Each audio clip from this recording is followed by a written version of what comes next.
चलिए आपको लिए चलते हैं हम राजधानी भोपाल, जहां पे शिक्षकों का सम्मान आज किया जा रहा है। शिक्षक सम्मान समारोह 2025 का आयोजन है। सीधी तस्वीरें आप देख रहे हैं भोपाल से। इस प्रदेश के साथ साथ देश के शिक्षाविदों की रही है, गुरुजनों की रही है। आज हमारे भारत की तकनीकी सामर्थ्य, हमारे शिक्षण जगत की जो सर्वश्रेष्ठ एक काबिलियत है, उसकी पूरी दुनिया ने उसका लोहा बना है। आप दुनिया के किसी भी यूनिवर्सिटी में चले जाएं, भारत के किसी भी अच्छे संस्थान में चले जाएं, दुनिया के देशों में अच्छे से अच्छे शिक्षक की अगर वहां बात होगी, किसी भी मुल्क में आप चले जाएं, वो भारतीय होगा। इस बात को कहने में हमें गर्व की अनुभूति होती है। मुझे आज के अवसर पर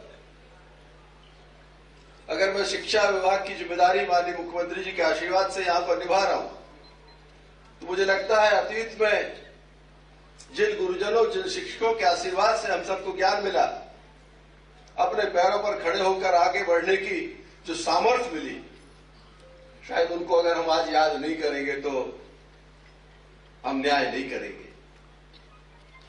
जब हम बचपन में स्कूल पढ़ने जाते तो उस समय किसी ने नहीं सोचा होगा कि प्राइमरी स्कूल में खपरेल के नीचे टाटपट्टी पर बैठकर जिन बच्चों को वो शिक्षक ज्ञान दे रहे हैं, शिक्षा दे रहे हैं, भविष्य में आगे बढ़ने के लिए उनको प्रेरित कर रहे हैं, उनके पढ़ाए हुए वो बच्चे भविष्य में जाकर डॉक्टर, इंजीनियर, ब्यूरोक्रेट, नेता, समाज सेवी ये बनेंगे, उस समय कल्पना नहीं होती। लेकिन एक शिक्षक के समर्पित भाव से दिए गए उस आशीर्वाद के कारण ही चाहे आज माननीय मुख्यमंत्री जी हमारे प्रदेश में सर्वोच्च पद पर विराजमान हो, या हमारे अन्य समाज के क्षेत्रों में काम करने वाले लोग हों, सबके पीछे उस शिक्षक का, उस माता पिता का आशीर्वाद काम करता है। हम उनको बहुत विनम्रता पूर्वक उनका स्मरण करते हैं, उनके प्रति अपनी आदरांजलि भी व्यक्त करते हैं। बहुत लंबी बात करने का अवसर नहीं है। माननीय हमारे महामहिम राज्यपाल महोदय आपको बहुत विस्तार से अपना आशीर्वाद भी प्रदान करेंगे और अपने प्रेरक उद्बोधन से हम सबको मार्गदर्शन भी देंगे। माननीय मुख्यमंत्री जी जो लगातार शिक्षा के क्षेत्र में जिन्होंने नवाचार के साथ, एक पॉजिटिविटी के साथ आगे बढ़ने के लिए जो उनसे प्रेरणा मिलती है, उनका मार्गदर्शन भी हमारे लिए आज महत्वपूर्ण होगा। मैं आज के अवसर पर पूरे प्रदेश के हमारे आदरणीय शिक्षकगण को धन्यवाद देना चाहता हूं, उनका अभिनंदन करना चाहता हूं, इस बात के लिए कि लगातार उन्होंने इस प्रदेश में शिक्षा के क्षेत्र में उत्तरोत्तर प्रगति के लिए अपनी तरफ से प्रयास किए। माननीय मुख्यमंत्री जी के नेतृत्व में लगातार दूसरे वर्ष हमारे मध्य प्रदेश में 10th और 12th के सर्वश्रेष्ठ परिणाम आए हैं। मैं आदरणीय शिक्षकों को बहुत बधाई देता हूं, उनका अभिनंदन करता हूं। 10 से 12% की बढ़ोतरी, मायने रखने वाली बढ़ोतरी, और ये बगैर उनके समर्पण, बगैर उनके समर्पित भाव की ये संभव नहीं था। तो विद्यार्थियों के जीवन को पूरे सामर्थ्य, पूरे समर्पण से गढ़ने में जो हमारे प्रदेश के देश में शाला त्यागी और अप्रवेशी छात्रों को शिक्षा की मुख्य धारा से जोड़ा जा रहा है। श्रीमती राधा शर्मा हमारे साथ मंच पर हैं। शासकीय उत्कृष्ट उच्चतर माध्यमिक विद्यालय बागघाट से हैं। नवाचार के रूप में क्षेत्रीय बोली से मानव भाषा को जोड़कर शिक्षा प्रदान की जा रही है। डॉक्टर नरेंद्र कुमार उर्वलिया उच्च माध्यमिक विद्यालय गढ़ा जबलपुर से हैं और आप गुणवत्तापूर्ण शिक्षण के साथ साथ नवाचारी पद्धतियां अपनाकर शिक्षा को उत्कृष्ट बना रहे हैं। श्री महेंद्र कुमार लोधी शासकीय उच्चतर माध्यमिक संभागीय ज्ञानोदय आवासीय विद्यालय सागर से हैं। आप 17 वर्षों से निरंतर कार्य कर रहे हैं उत्कृष्ट शिक्षा प्रदान करने में। श्री सौरभ कुमार शर्मा शासकीय मॉडल उच्चतर माध्यमिक विद्यालय बिरसा जिला बालाघाट से हमारे साथ मंच पर हैं। श्रीमती विनीता ओझा शासकीय जवाहर उच्चतर माध्यमिक विद्यालय रतलाम से, जिन्हें पुरस्कार दिया जा रहा है। डॉक्टर सरिता शर्मा माध्यमिक शिक्षक शासकीय एकीकृत हाई स्कूल पांगदा जिला राजगढ़ से हैं। माननीय राज्यपाल महोदय जी, माननीय मुख्यमंत्री जी आपको सम्मान दे रहे हैं। अब अवसर है राष्ट्रीय शिक्षा पुरस्कार जिन्हें प्राप्त हुआ है, ऐसे ही 2 शिक्षक हमारे साथ मंच पर हैं। माधव प्रसाद पटेल माध्यमिक शिक्षक शासकीय नवीन माध्यमिक शाला लेधौरा से, साथ ही में श्रीमती सुनीता लोधा, जोरदार तालियां इनको राष्ट्रीय शिक्षक पुरस्कार प्राप्त हुआ है और आज मध्य प्रदेश की ओर से सम्मान प्रदान किया जा रहा है, सम्मान निधि प्रदान की जा रही है। और जिस प्रकार से संगोष्ठी आयोजित की गई थी, राज्य स्तरीय शैक्षिक संगोष्ठी 2025, इनके विजेताओं को हम मंच पर आमंत्रित करेंगे। पुरुष वर्ग में प्रथम स्थान प्राप्त किया है डॉक्टर नीरज जैन ने, जो कि शासकीय संदीपनी उच्चतर माध्यमिक विद्यालय बड़ौनी से है और प्रथम स्थान आपने पुरुष वर्ग में प्राप्त किया है। श्री पुष्पेंद्र गौर, जिन्होंने द्वितीय स्थान प्राप्त किया, जोरदार तालियों के साथ अभिनंदन करें। महिला वर्ग में श्रीमती प्रियंका अग्रवाल, जिन्होंने प्रथम स्थान प्राप्त किया है राज्य स्तरीय शिक्षक संगोष्ठी 2025 में। सुश्री नविता मंच पर हैं हमारे बीच, जो कि शासकीय उच्चतर माध्यमिक विद्यालय दतिया से हैं और आपका भी उत्कृष्ट प्रदर्शन इस संगोष्ठी में द्वितीय स्थान आपने प्राप्त किया है। एक बार जोरदार तालियां हमारे इन सभी शिक्षकों के लिए। ये सम्मान का अवसर है जिसके हम सभी साक्षी बन रहे हैं। अब माननीय सम्मानीय अतिथिगणों के साथ इन शिक्षक गणों का समूह चित्र होगा। मैं सभी सम्मानीय शिक्षक गणों से निवेदन करती हूँ कि वे मंच पर पधारें और एक समूह चित्र क्लिक किया जाएगा। जिस प्रकार से हमें ज्ञात है कि कहा जाता है, गुरु गोविंद दो खड़े काके लागू पाए, बलिहारी गुरु आपने गोविंद दियो बताए। तो गुरु और भगवान जब दोनों समक्ष होते हैं तो सबसे पहले गुरुजनों को नमन किया जाता है।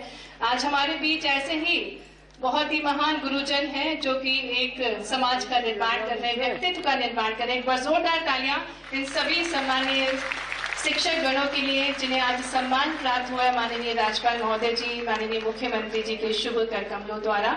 और इस ग्रुप फोटोग्राफ के पश्चात मैं आग्रह करने जा रही हूँ माननीय राज्यपाल महोदय जी से, माननीय मुख्यमंत्री जी से कि स्कूलों में गणवेश हेतु वे राशि अंतरित करेंगे। हम आभार देते हैं सभी शिक्षक गणों को, निवेदन करते हैं कृपया अपने स्थान पर पधारें।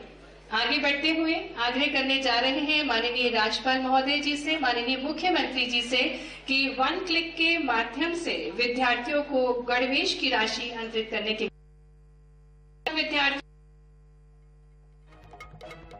की राशि 330 करोड़ की जा रही है माननीय राज्यपाल महोदय जी और माननीय मुख्यमंत्री जी के शुभ कर कमलों द्वारा। बहुत बहुत धन्यवाद माननीय राज्यपाल महोदय जी, माननीय मुख्यमंत्री जी। और जिस प्रकार से हमें ज्ञात है माननीय प्रधानमंत्री जी का सपना है भारत को पुनः विश्व गुरु बनाना है और वह भी अपनी संस्कृति, परंपराओं और संस्कारों की को संजोते हुए। इसी मार्गदर्शन से प्रेरणा लेकर माननीय मुख्यमंत्री जी जन जन के कल्याण की भावना को हृदय में धारण किए हुए शिक्षा और विद्यार्थियों के सर्वांगीण विकास के लिए सतत प्रयत्नशील है। आपकी ज्ञान दृष्टि और संकल्प से आज मध्य प्रदेश में नई ऊर्जा उत्पन्न हुई है और इसी ऊर्जा के बल पर हम विकसित मध्य प्रदेश के निर्माण की ओर निरंतर अग्रसर हो रहे हैं। आइए आपकी जोरदार तालियों के बीच ऐसे ही दृढ़ संकल्पी यशस्वी मुख्यमंत्री डॉक्टर मोहन यादव जी से हम निवेदन करते हैं कि वे हम सभी को संबोधित करें अपने अमृत विचारों से।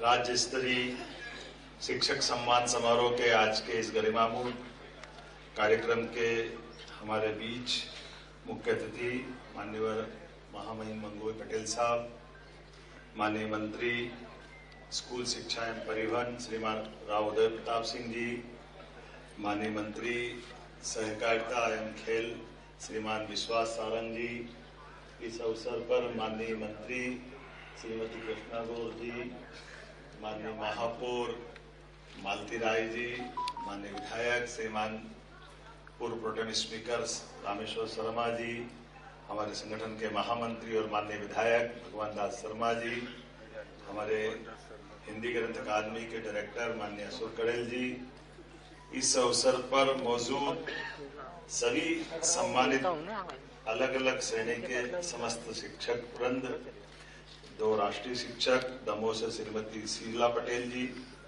आगर मालवा के श्री भेलूलाल ओसारा जी, इसी कार्यक्रम में अन्य शिक्षक 14 जो राज्य स्तरीय शिक्षक से सम्मानित सभी शिक्षक वृंद, जब मैं बोल रहा हूं तो उनका अभिनंदन तो हम पूरे प्रदेश में देश में एक साथ कर सकते हैं। यह हमारे लिए सौभाग्य की बात। और जैसा कि हमारा अपना वेद वाक्य ध्यान मूलम गुरुर्मूर्ति, पूजा मूलम गुरुपदम, मंत्र मूलम गुरुर्वाक्यम, मोक्ष मूलम गुरु कृपा।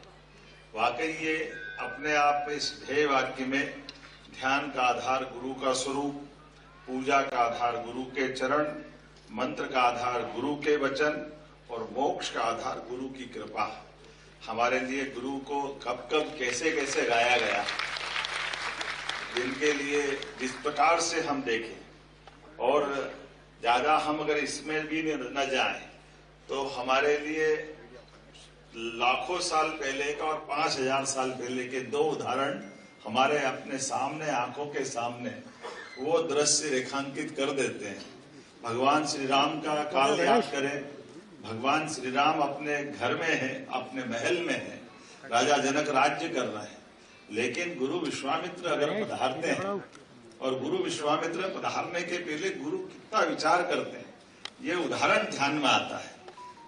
अगर रामायण का टर्निंग पॉइंट हम देखें तो ये एक तरह से वो टर्निंग पॉइंट भी है। पवित्र रामायण के सारे प्रसंग, सारी लीलाएं भगवान राम की बहुत उच्च कोटि की, अद्भुत है। लेकिन इतनी कल्पना कर लो कि अगर विश्वामित्र नहीं आए भगवान राम के जीवन में तो आगे क्या होता। राम राज्य के चलने चलाने की बाकी बातों का आधार अगर कहीं बन रहा है तो यहीं से महत्वपूर्ण आधार बनता है। जैसे वाल्मीकि जी ने बहुत अच्छे शब्दों में लिखा, तुलसीदास जी ने लिखा है कि उस काल में बगल के जंगल के अंदर आतंक की घटनाओं का जैसे आज हाल होता है, ऐसे राक्षसों द्वारा बड़े बड़े अलग अलग प्रकार के अन्याय अत्याचार के घटनाक्रम चल रहे हैं। और उस घटनाक्रम के चलते चलते गुरु विचार करते कि कल का भविष्य अच्छा बनाना है, भावी पीढ़ी का शासक सुयोग्य होना चाहिए। इसलिए युवा पे विश्वास करके भविष्य पे क्या होने वाला उसमें अपनी खुद की बड़ी भूमिका अदा करके हम सब बड़े उस दृश्य को केवल देखें कि अपने आप पर दाव लगा करके विश्वामित्र जी ने राजा जनक के दरबार में प्रवेश किया और राजा जनक का सबसे प्रिय बालक, उनको तो बड़े जतन से बच्चे हुए, बड़ी वो अलग कहानी है। ऐसे में वो कहते कि महाराज जनक आपके पुत्र मुझे चाहिए। अब आप कभी अंदाजा लगा लो कि जो खुद सामर्थ्यशाली राजा हो, उसकी सेना हो, व्यवस्था हो, ऐसे बजाय वो कोई मांगने वाला, मदद कहने वाले अगर वो कहे कि नहीं हमको आपकी सेना, आपका खुद का साथ, राजा जनक कह रहे कि आपके राक्षसों को मारने के लिए मैं चलता हूँ, सेना भेज देता हूँ, सेना अध्यक्ष को भेज देता हूँ, बोले कुछ नहीं चाहिए, केवल आपके बच्चे दे दो। अब वो एक तरह से उनका आत्मविश्वास गुरु का कहाँ तक है और अपनी उस व्यवस्था के बलबूते पर उन्होंने कहा ये आप क्या मांग रहे हो, मेरे कलेजे के टुकड़े को आपको कैसे दे दूं। उन्होंने कहा नहीं वो ही चाहिए, इससे कम में कोई बात नहीं बनेगी। बड़ी मुश्किल से मानते भी तो उन्होंने कहा देखना ये वापस लौटाना है, मैं आपको दे तो रहा हूं। तो उन्होंने कहा इनके साथ में बाकी अनुचर, रथ, सैनिक, बोले कुछ नहीं चाहिए, केवल दोनों बालक और वो भी मैं पैदल ले जाऊंगा। अब ये हमारे लिए आज भी ये सबक है। उनके दिमाग में क्या होना चाहिए कि हमारे शासक जो भविष्य में बनने वाले हैं वो जमीन से भी जुड़े होना चाहिए, उनकी सारी बातें नीचे तक पहुंचना, जनता की कठिनाइयों से रूबरू कराने के लिए वो नंगे पैर अपने साथ ले चल करके जंगल में जाते हैं और जंगल में आम व्यक्ति की तरह उनकी बाकी जिंदगी से रूबरू कराते हैं। तो सच्चे अर्थों में भगवान राम को श्री राम बनने की राह तो वही प्रारंभ होगी जब वो अपने तरह से देखते हैं। फिर इधर बाकी घटना हमको मालूम है, हड्डियों के ढेर पूछते ये किसके है, बोले ये ऋषि मुनियों के, ये कौन ने मारा, बोले मारी सुबाहु ने मारा। फिर वो एक महिला राक्षस वो आ जाती है, ऐसे सारे घटनाक्रम में। लेकिन ये कमिटमेंट था कि बस इनको मार के वापस लौटाना। और गुरु कितनी रिस्क लेते, अपने बच्चा अगर समझ में आ जाए, शिष्य से अच्छा समझ में आ जाए, तो हम सब याद रखें कि उनने केवल अपने मारी सुबाहु और इनको अंत करके वापस लौटाने वाले थे। लेकिन हमने देखा है कि भगवान राम का, विश्वामित्र का ये एक अभियान पूरा होता है तो उनको वापस लौटा देना चाहिए था। लेकिन उन्होंने कहा नहीं, यहाँ तक की परीक्षा पास हो गई, अब और ऊंची जगह इनको नया टारगेट देना चाहिए। और इसलिए हमने देखा कि स्वयंवर वाली घटना तो कहीं उस समय संवाद में, रामायण में तो नहीं आती है कि वो स्वयंवर में भी ले जाएंगे, वो तो अपने जंगल की बात थी। लेकिन अपने गुरु को अपने पे भरोसा, व्यवस्थाओं पे भरोसा और अपने शिष्यों को और आगे बढ़ाने के लिए वो स्वयंवर में भी ले जाते। और हम सब याद रखें, उस स्वयंवर में ले जाने के बाद भी एक नई संकट खड़ा कर दिया था। वो तो राजनीतिक रूप से सुलझ गया। वो धनुष जिनका टूटा वो छोटे मोटे महाराज नहीं थे, वो और बड़े वाले थे, उनको हम याद करें। वो उस समय के परशुराम जी का रौद्र रूप और वो सारी चीजें, वो तो भगवान राम की आनंद की लीलाएं हैं कि भगवान राम ने विनम्रता पूर्वक धनुष तोड़ने की घटना भी हो गई, माता सीता का वरण भी कर लिया, और जब लेकर आए तब तक भगवान राम का एक अलग जीवन का अध्याय कहां से कहां पहुंच गया। और ये जो उनका बाल्यकाल का कॉन्फिडेंस बढ़ा, वो कॉन्फिडेंस उनको वनवास में भी काम आया और बाद की रामायण हम सबको मालूम है। तो ये गुरु की महत्ता में बताने के लिए वो प्रसंग मुझे लगता है कि सबसे समसामयिक, जिसके माध्यम से हमको समझना है। और कमोबेश भगवान कृष्ण के जीवन में भी वही है।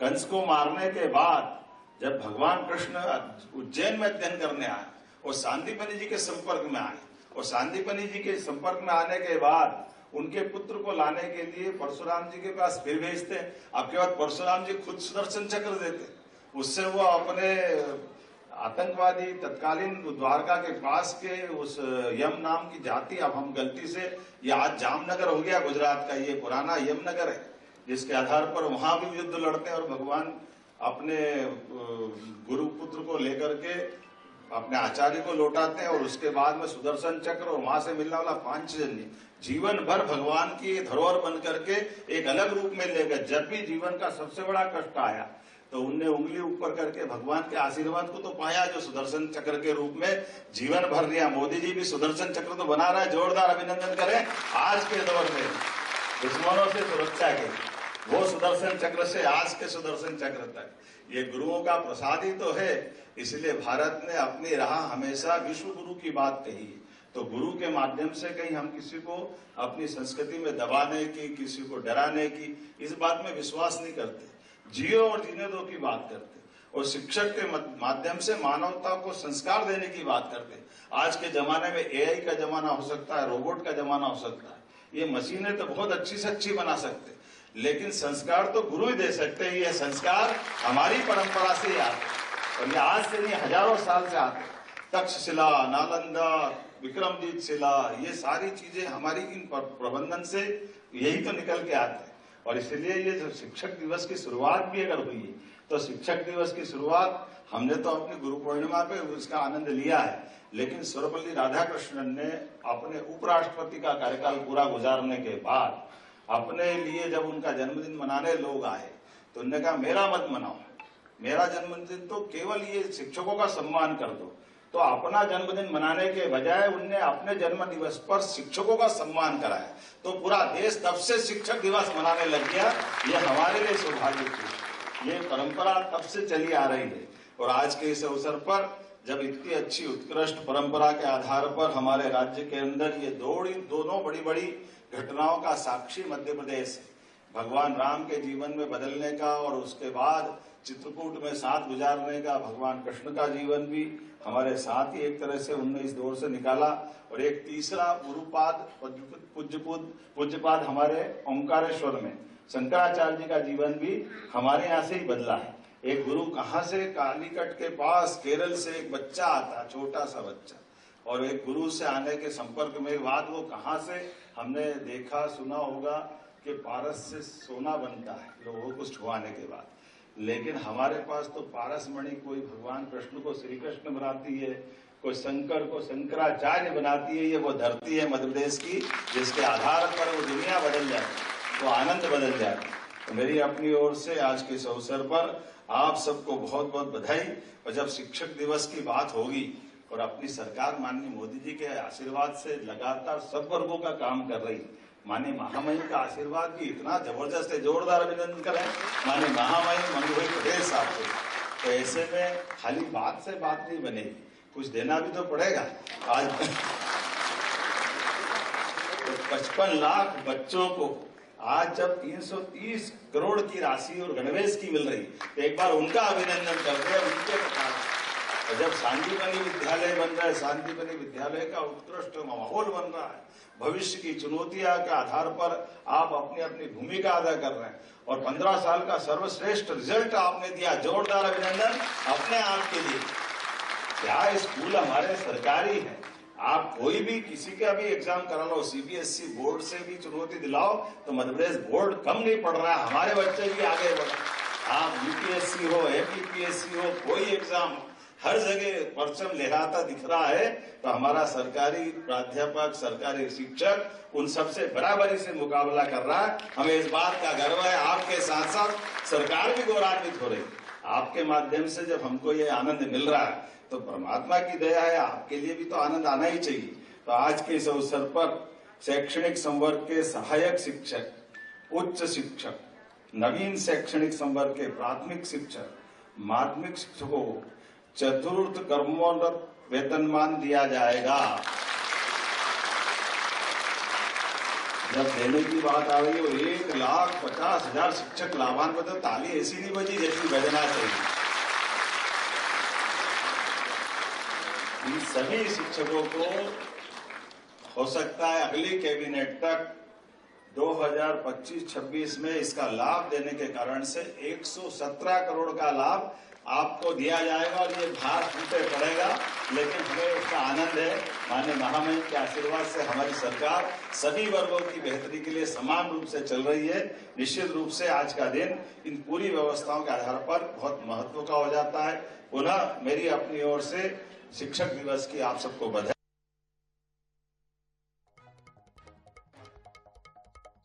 गुजारने का भगवान कृष्ण का जीवन भी हमारे साथ ही एक तरह से उनने इस दौर से निकाला। और एक तीसरा गुरुपाद पूज्यपाद एआई और टेक्नोलॉजी किसी भी तरह से गुरुजनों का स्थान नहीं ले सकते। एक बार जोरदार तालियों के साथ हम आभार प्रस्तुत करें माननीय मुख्यमंत्री जी का। और अब अवसर है जिनकी दूरदृष्टता और अनुभव से हमें बहुत कुछ सीखने को मिलता है। संपूर्ण मध्य प्रदेश को जिनका स्नेह प्राप्त हो रहा है, और ऐसे ही हमारे अत्यंत आदरणीय अग्रज माननीय राज्यपाल महोदय जी को आपकी करतल ध्वनियों के साथ आमंत्रित करते हैं कि वे हम सभी को मार्गदर्शन प्रदान करने की कृपा करें। सभी को नमस्कार। राज्य स्तरीय शिक्षक सम्मान 2025 एवं गणवेश राशि का वितरण, और अभी जो मुख्यमंत्री ने जो सभी शिक्षकों का कोई न कोई तोहफा देकर सम्मान किया, ऐसे कार्यक्रम में अपने बीच उपस्थित विजनरी मुख्यमंत्री डॉक्टर मोहन यादव जी, मंत्री परिवहन एवं स्कूल शिक्षा विभाग उदय प्रताप सिंह जी, सहकारी विभाग का कल्याण मंत्री विश्वास सारंग जी, राज्य मंत्री पिछड़ा वर्ग अल्पसंख्यक कल्याण श्रीमती कृष्णा गौर जी, महापौर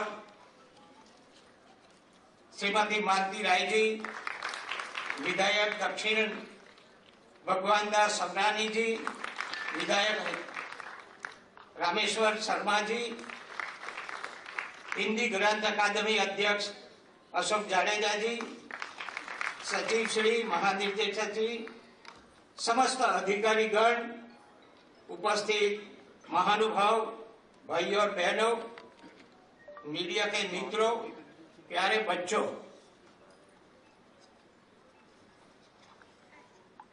शिक्षक दिवस के उपलक्ष्य में राज्य स्तरीय शिक्षक सम्मान समारोह में राज्य के प्रथम नागरिक के नाते सभी शिक्षकों का अभिनंदन करता हूं।